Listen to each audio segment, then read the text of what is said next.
Damos una vuelta de página y ponemos proa al futuro con Margarita Casas, con Historia y Memoria, la identidad de un pueblo.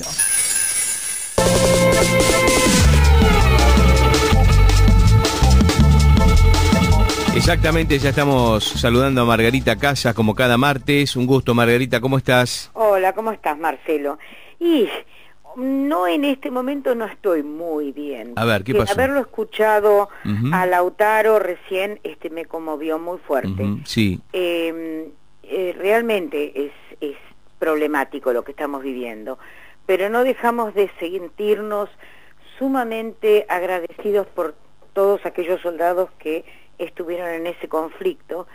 Y los otros días, precisamente, en el Colegio Belgrano hicieron unas jornadas del Bicentenario, convocados por la profesora Elizabeth Rando y por el hermano Mario, y es impresionante ir a ese colegio, es impresionante lo que iban a hacer, estaba todo el alumnado, los padres, no, es imposible ver la cantidad de gente que había. Y invitaron a 3 soldados, a 3 veteranos, para dar una charla. A Jorge Santucho, que era de los comandos especiales, a Osvaldo Fernández, que es uno de los sobrevivientes del Belgrano, y a Guillermo Carro, que era de aeronáutica y también estuvo en el Belgrano. Sus testimonios fueron tan impresionantes, el silencio en el aula, en el salón era increíble.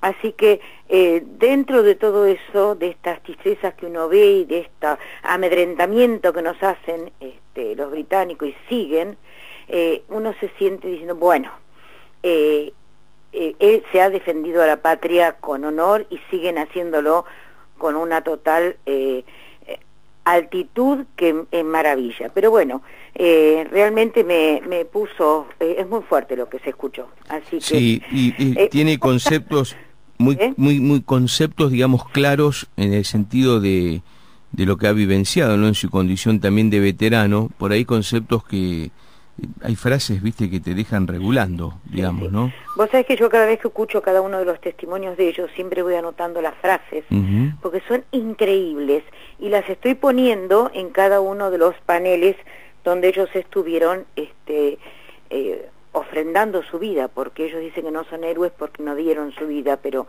sí lo son porque lucharon hasta el último segundo. Es muy fuerte lo que van diciendo. Tal cual. De golpe tener que hablar de un tema como que quería hablar de las pulperías, es como que me siento muy chiquitita. No, pero vamos a mezclarlo. Yo simplemente, para cerrar un poco la charla que mantuvimos con Lautaro, que Lautaro escribió un libro, hay que decir, alguna vez ya hablamos con él, un libro sobre el tema Malvinas, y a mí también esa frase que vos rescataste recién en tu red social, a nosotros nos asiste la fuerza del derecho, y a ellos el derecho de la fuerza. Fíjate que en tan pocas palabras, de alguna manera define el conflicto. Exactamente, ¿no? Exactamente. En 2 renglones define, o en un renglón define el conflicto del tema Malvinas.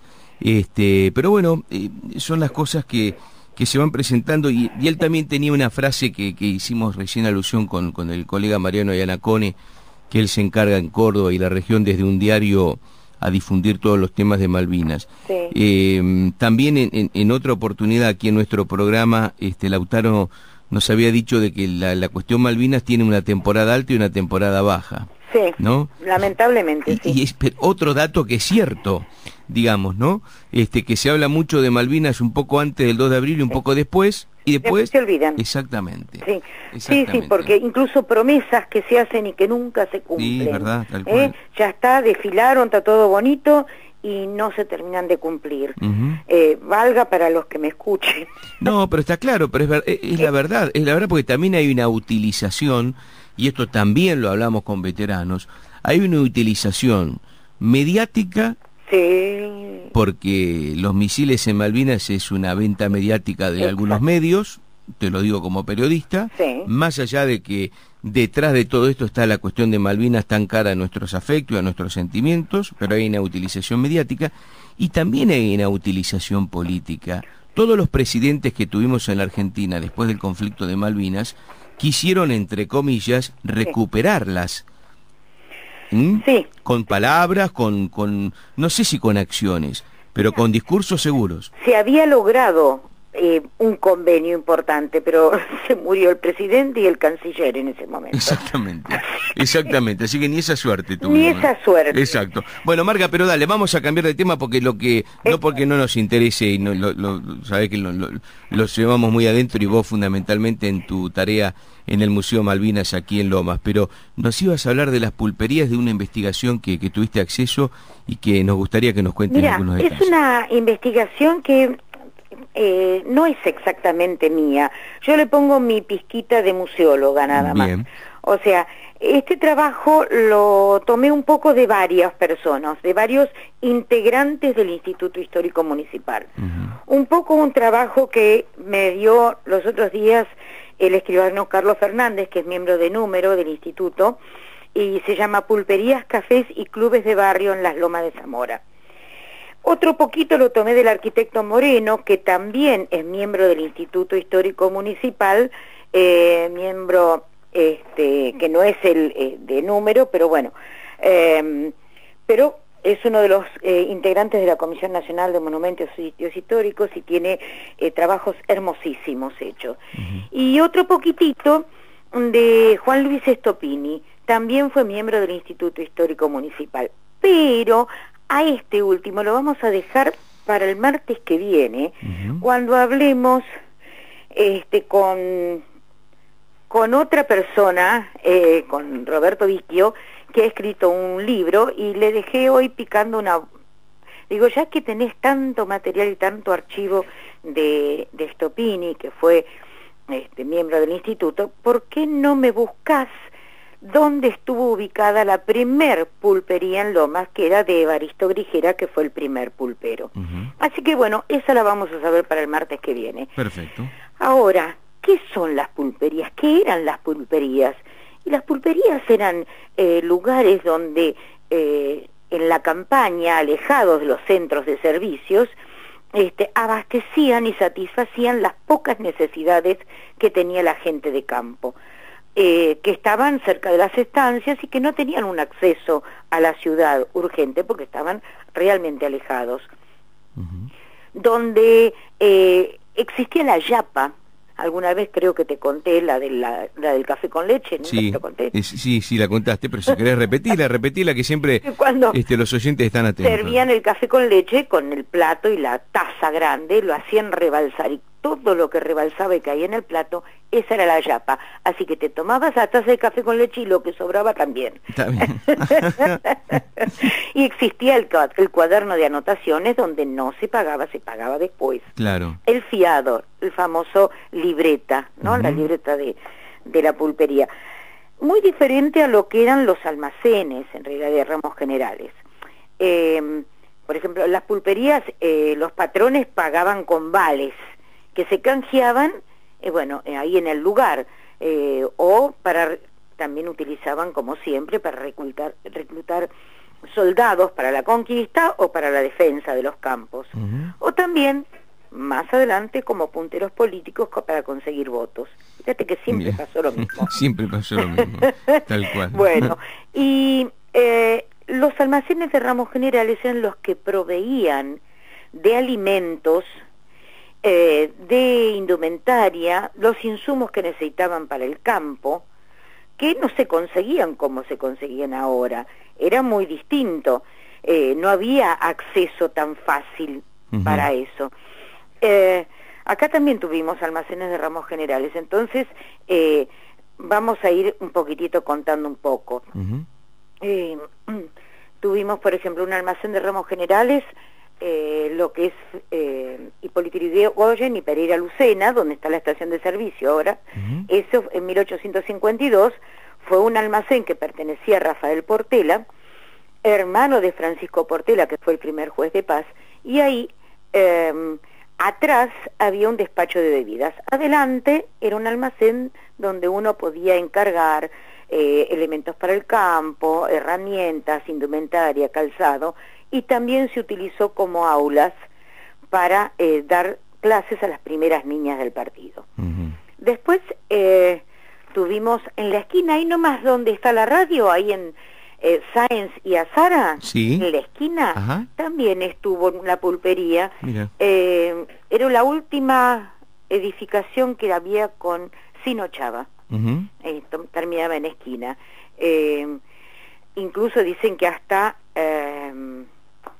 Borges se fue a parar a su estaño y a recitar algunos de sus versos. Ah, mira. Teníamos también la Posta de la Botija, que si bien era un lugar para descansar y de mensajerías, para cambiar y descansar, también se tomaban un momento de algún refresco para después seguir andando. Ahí teníamos una en la Botija, que era sobre la avenida Alsina, y lo que es donde estaba la entrada de colectivos de la 266, ahí estaba Ajá. ubicado. Ahí en la estación, al lado de la estación. Exacto. Ujú. Esa se llamaba la Botija, Ujú. que tenía una parte de un techo muy, muy alto donde guardaban el forraje. Ujú. Eso se llamaba en esos momentos Camino de las Diligencias. Ajá. La Óstara era la posta de Santa Rosa, que estaba en Molina Rotea y Frías, también allí, que estaba un poco más elevada. Casi siempre las pulperías y las postas se los colocaba sobre una lomada, un poco más elevado por cualquier cosa que hubiera una inundación o alguna zona más anegadiza. Digamos que la pulpería era un sinónimo de un lugar de paso Exacto. en un recorrido extenso. Por eso es que aquí Lomas de Zamora era un sector precisamente de diligencias y demás, ¿no? Una parada obligada. Más bien las postas. Las Claro. pulperías estaban ubicadas para el descanso, alejada de los centros, y se hacían juegos también, el juego de la taba, o después lo tuvimos, ¿cómo se llama? El de las bochas, no me salía, el de las bochas, y por ahí las que estaban más en el campo, que eran de adobe y paja, te atendían detrás de una reja de madera, y ahí entonces todo lo demás se transcurría en lo que era el patio de la botija. ¿Y la reja era porque había algún inconveniente o no? Sí, a lo mejor algún asaltante o algo, Claro. que siempre los hubo. Ujú. Pero era un punto aglutinador de la población, siempre. Incluso los grandes juegos que se hacían, la famosa del pato, que después estuvo recontra prohibido, porque claro, usaban un pato para poder jugar. Claro, claro, sí, sí. Bueno, en sí eran sumamente importantes como medio de sociabilización. Ujú.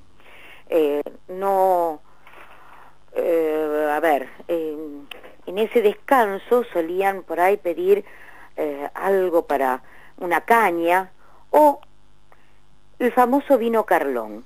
Ese vino Carlón, que cuando llegan hacia 1515 se descubre el Río de la Plata, no había nada acá, no había sombras para poder tener, era una llanura total, así que empiezan a traer las primeras vides, las primeras parras, la uva chinche.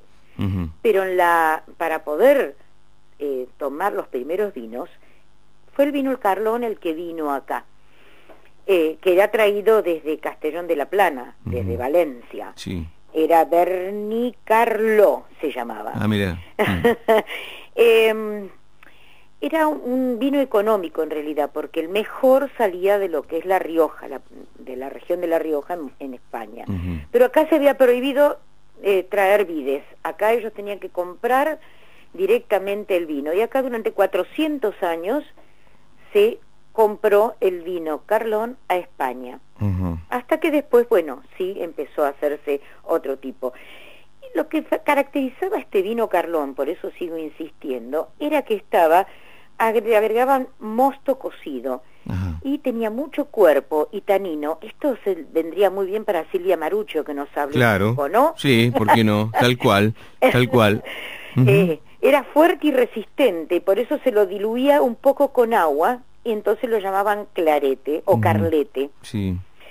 En verano se lo servía también acá en lo que es Lomas, con duraznos en jarras. ¿Por qué? Porque acá teníamos montes de duraznos, Ujú. y entonces se enfriaban los aljibes justamente y se servía con duraznos. Ajá. Se vendían en barriles, se transportaban en carretas y se distribuían a las pulperías. Así que bueno, también era una forma de enfriar, por ejemplo, las cervezas que venían desde Inglaterra en botellitas de cerámica gré y se metían también en los aljibes. Era otra de las bebidas. La vida de las pulperías, se armaban también distintas reuniones sociales que llevaban que los domingos por ahí después fueran a misa y, bueno, se confesaran, limpiaran todos sus pecados y después se volvían otra vez a la pulpería y volvían a seguir. Como para estar más tranquilos, con ellos mismos. Claro, ahí está. Pero a mí me gustaría contarte algo rápido. Vos sabés que hay mucha iconografía con respecto a las pulperías y a los juegos que se hacían, al gaucho en sí. Y bueno, por ejemplo, el arquitecto Carlos Moreno suele hacer dibujos maravillosos. Sí. Y a mí me gusta mucho porque él, todas las caras, igual que Garaycochea, las hace con la cara de él. Mira. Y son muy divertidas. Y es muy lindo leer sus libros y todo lo que va contando y todos los dibujos que va haciendo con respecto a nuestro campo. Otros de las grandes teníamos a Pellegrini, a Bacle, a Emerick Vidal, que dibujaban, a Rugendas, a Morel. O sea, tuvimos grandes pintores, pero hay unos en particular que me gustaría y que representan un poco también una clásica pintura muy conocida, dos pinturas muy importantes conocidas. Una es la Estación de Lomas, que la hizo Ángel de la Valle, y la otra que era la corrida de sortijas, cosa que las corridas de sortijas era muy antiguo y se usaba, lo hicieron era un juego que usaban los moros en España. Pero bueno, esta carrera de sortijas, este cuadro que nos representa todas nuestras tradiciones, es muy particular porque está pintado como si fuera la avenida Hipólito Yrigoyen con la esquina vendría a ser la esquina de Portela e Hipólito Yrigoyen. Y allí el edificio principal, en el primer piso, ese era el atelier de la Valle. O sea que él va mezclando, ¿no? Y entonces mezcla un poco lo que es Lomas de Zamora con el lugar de su barrio en La Boca. Y el otro, el muy bonito, que es la Estación de Lomas, a ver si te acordás esa Estación de Lomas de Ángel de la Valle, con todos los gauchitos esperando en la plataforma, y todavía no habían pintado la palabra Estación Lomas de Zamora, y se ve llegar el tren, pero delante del tren hay un perrito, y la gente lo mira, y vos decís, ¿cómo es esto? Lo que pasa que Ángel de la Valle era muy amigo de Legleice. Legleice era el famoso oftalmólogo del Instituto Legleice. Claro. Bueno, sí, señor. Los dos eran muy amigos desde la infancia. De la Valle se dedicó a ser pintor, al arte, y de Legleice oftalmólogo. Pero los dos continuamente se ayudaban, y de la Valle muchas veces fue a ayudarlo cuando daba sus conferencias de oftalmología, iba y le dibujaba en el pizarrón, mientras daba las charlas, el globo ocular y con todo lo que Legleice quería explicar. Y Legleice, a su vez, se metía en los cuadros de la Valle y le dibujaba el perrito. Porque es parte de nuestra tradición, parte de nuestro campo, el que siempre anda un perrito dando vueltas. Dando vueltas, tal cual. Exactamente. Bueno, linda descripción de las pulperías aquí en la zona de la actual Lomas de Zamora, de todo este sector del conurbano bonaerense, del sur del conurbano bonaerense, así que bueno, seguramente lo vamos a reeditar en alguna ocasión. Dale, porque hay muchas más para después contar, para que la gente se vaya acordando de esos almacenes de ramos generales, y de esas reuniones que se hacían, cómo fueron cambiando.